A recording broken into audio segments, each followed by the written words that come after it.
What's poppin', world? Y'all back at it again with the Head of the Game podcast. Yeah, once again, we got a controversial discussion that we got to talk about today. So without further ado, y'all ready the title? Let's get right into it. Now, this is a conversation all about power moves. Now, I know power moves has always been a big discussion. You feel me? Like, what classifies a power move? How do you set yourself up for a power move? What does the power moves entail? Are there different variations of power moves? Got a lot of questions. I got all the answers. So let's get right into it. So what is a power move? In my opinion, I feel like a power move is a power play into elevating or maximizing your current position to transition into either a different space or a different level in whatever field or whatever regarding whatever situation you're in, right? So this is the nature of power moves, I guess, in a nutshell, in my opinion, right? Now there are exceptions to the rule. I will say that. You know, I know all police are, oh well, they ain't always like that. Nah, I get it.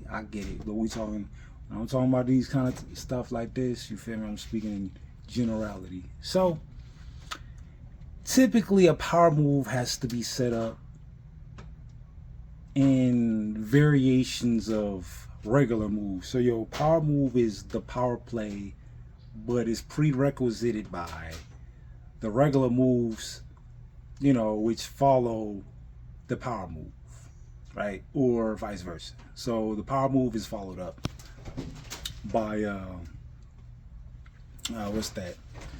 It's followed up by the regular moves. Now, what are the regular moves? The regular moves are the moves you do on a day-to-day basis. So that's rather keeping your crib together, taking care of yourself, just the little things. The little things go a long way, right? So your regular moves are important, or just as important as the power move, because even though you may have the potential to pull off a power move, I feel like the regular moves, if you don't have that down, the basics, then you could be in a position to do a power move, but because you ain't met the requirements, your execution on the power move is going to be lackluster or poorly executed. You're not going to get the results you're looking for, right? So let's think of an example. So if a person is aspiring to be an entrepreneur, right? Now, some people, like I said, exceptions to the rule, are just born with the abilities to be able to just naturally know how to run a business. They know people, they know money, things like that come second nature to them. Then you have the more practical example, which is, okay, you would look at just getting a job as an internship, you feel me, for your entrepreneurial venture. So to understand how to run a business, maybe you have to be inside of a business, you feel me, to understand the ins and outs, of the whole managerial hierarchy, shift leader, general manager, regional manager, supervisor, CEO, so on and so forth, right? So you're acquiring all these skills by people that are implementing these skills, and you're just kind of like learning through osmosis. And this doesn't affect everybody, because not everybody comes to work with the same kind of mindset. Some people come for a check, some people come for the community, some people come to improve their skills. Whatever it is, not everybody comes in for the same reason. But for this example, your power move to transition into entrepreneurship sometimes need the stewardship of working a job, because you have to be disciplined. You have to reach a certain level of discipline to execute a bona fide power move, right? Hence home ownership.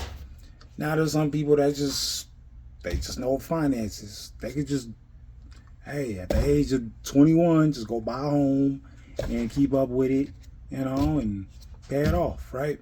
But then you got some people that need to rent a little bit, know what it's like to be behind on rent, know what it's like to face eviction and bounce back from it, and all these things where it can affect you. Yeah, even though it may not be an investment long term, you're still under the stewardship to build up the muscle memory to have the belief that you can hold on to something long term, right? So that's pretty much the nature of a power move, right? And are there variations of power moves where, you know, you can have different power plays that maybe they're power move combos where you set yourself up so well with your regular moves that you have a variation of power moves you can activate simultaneously to have just a tremendous, effect. Because when the power moves is playing off of each other, then it just becomes one super power move. You feel me? And you just gotta know your strengths, your weaknesses, the things you gotta work on, and stuff like that. Everything in between. But for the most part, that's my outlook on power moves.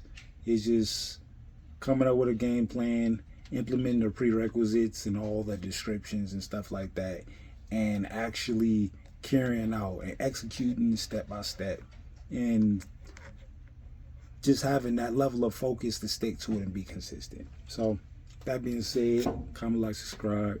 More videos on the way. I'm gone. Thanks for watching.